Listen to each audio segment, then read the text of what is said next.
warahmatullahi wabarakatuh. Saya dari kelompok 3, Risma Trusyanti dan Risma Kolunisa akan mempresentasikan tentang perumusan masalah dalam penelitian kualitatif. Langsung saja. Yang pertama, potensi dan masalah. Dalam penelitian pengembangan, salah satu tahap penting yang harus dilakukan adalah melakukan analisis potensi dan masalah. Dengan menganalisis potensi dan masalah, akan diketahui alasan atau dasar mengapa sih pengembangan produk atau model itu dilakukan. Masalah merupakan landasan yang menguatkan latar belakang penelitian pengembangan tersebut dan berbagai fenomena kehidupan manusia. Masalah penelitian itu berbeda-beda. Kemampuan dan kepekaan peneliti dalam menemukan masalah dapat dilatih dengan usaha secara aktif mengkaji informasi-informasi yang ada di berbagai sumber. Yang kedua, masalah dalam penelitian kualitatif. Ada beberapa masalah dalam penelitian kualitatif, yaitu ada dua macam masalah fenomenologis dan masalah grounded theory. Masalah fenomenologis merupakan masalah yang mengkaji fenomena dengan kejadian yang luar biasa. Diartikan sebagai kesenjangan antara harapan dan kenyataan, antara kondisi ideal dan fakta. Yang selanjutnya masalah grounded theory. Sesuai dengan namanya, grounded theory merupakan penelitian kualitatif yang tidak dirancang dari awal terhadap data-data yang diperoleh dari mengamati praktik terjadi di lapangan. Yang ketiga, bentuk rumusan masalah. Apa sih rumusan masalah dalam masalah kualitatif? Yang pertama adalah rumusan masalah deskriptif. Adalah salah satu rumusan masalah yang berkenaan dengan variabel mandiri, baik hanya pada atau satu variabel atau lebih.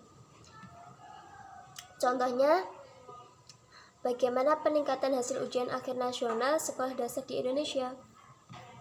Lanjut, rumusan masalah komparatif, yaitu penelitian yang membandingkan atau komparasi keberbedaan satu variabel atau lebih dari dua variabel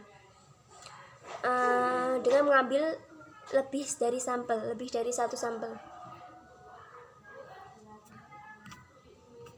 Lanjut, rumusan masalah asosiatif. Asosiatif merupakan masalah yang penelitian bersifat menanyakan hubungan antara dua variabel atau lebih. Terdapat 3 bentuk, yaitu hubungan sistematis, kausal, dan interaktif atau timbal balik.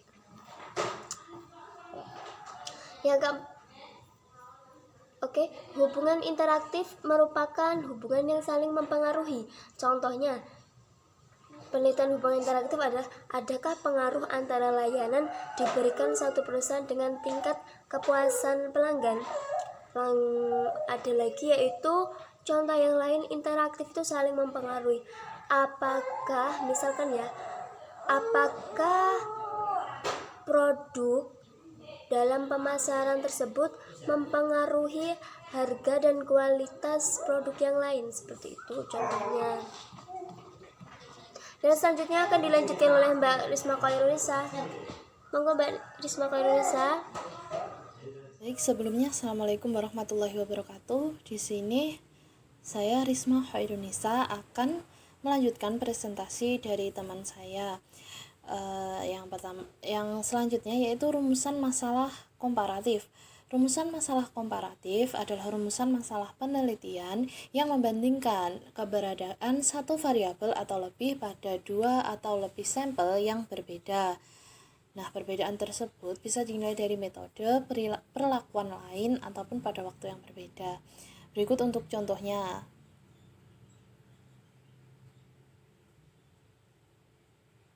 Kemudian selanjutnya ialah rumusan masalah asosiatif. Rumusan masalah asosiatif adalah rumusan masalah penelitian yang bersifat menanyakan hubungan antara dua variabel atau lebih. Nah, dalam rumusan masalah asosiatif ini terdapat 3 bentuk hubungan, yaitu hubungan simetris, hubungan kausal, dan hubungan interaktif atau timbal balik. Untuk hubungan simetris adalah merupakan hubungan antara dua variabel atau lebih yang munculnya bersamaan atau diartikan sejajar. Kemudian yang kedua ialah hubungan kausal. Hubungan yaitu hubungan yang bersifat sebab akibat. Kemudian yang ketiga ialah hubungan interaktif. Nah, hubungan ini ialah hubungan yang saling mempengaruhi. Pada pola penelitian ini tidak diketahui mana variabel independen dan mana variabel dependennya. Untuk selanjutnya kita membahas prinsip perumusan masalah. Yang pertama yaitu kaitannya dengan teori dasar. Nah, ini perlu dipahami bahwa dari awal penelitian, rumusan masalah dalam penelitian kualitatif itu diangkat dalam rangka menemukan jawabannya, yang diharapkan menjadi embrio dari penemuan teori dasar yang dapat digunakan sebagai acuan. Kemudian, maksud perumusan masalah. Penelitian kualitatif bertujuan untuk penemuan atau penyusunan teori baru. Maka dari itu, rumusan masalahnya harus menunjang upaya penemuan teori substantif yang merupakan temuan teori baru yang berakar pada data-data di lapangan. Untuk yang selanjutnya yaitu hubungan faktor-faktor. Untuk merumuskan masalah perlu mempertimbangkan beberapa hal berikut. Yang pertama, adanya dua faktor atau lebih. Yang kedua, faktor-faktor tersebut berhubungan secara logis dan bermakna. Yang ketiga, akibat dari hubungannya muncul pertanyaan yang memerlukan pemecahan untuk mencari jawabannya. Kemudian fokus kajian.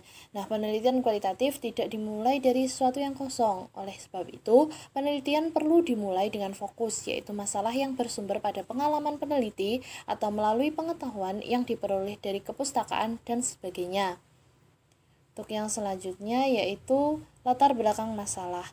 Uraian tentang latar belakang masalah sangat penting untuk disampaikan sebelum masalah dirumuskan. Latar belakang masalah memberikan rancangan dan alasan yang kuat bagi dilaksanakannya penelitian.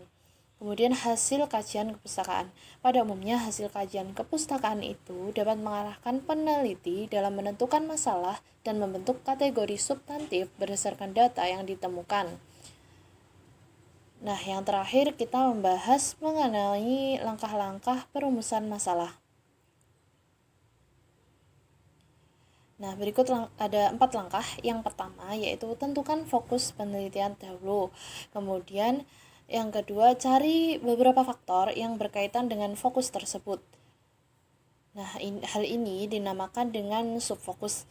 Untuk yang ketiga, di antara faktor-faktor yang terkait diadakan pengkajian mana yang menarik, kemudian ditetapkan mana yang akan dipilih. Kemudian yang keempat itu kaitkan secara logis faktor-faktor subfokus yang dipilih dengan fokus. Demikian presentasi dari kami. Mohon maaf kurang lebihnya. Wassalamualaikum warahmatullahi wabarakatuh.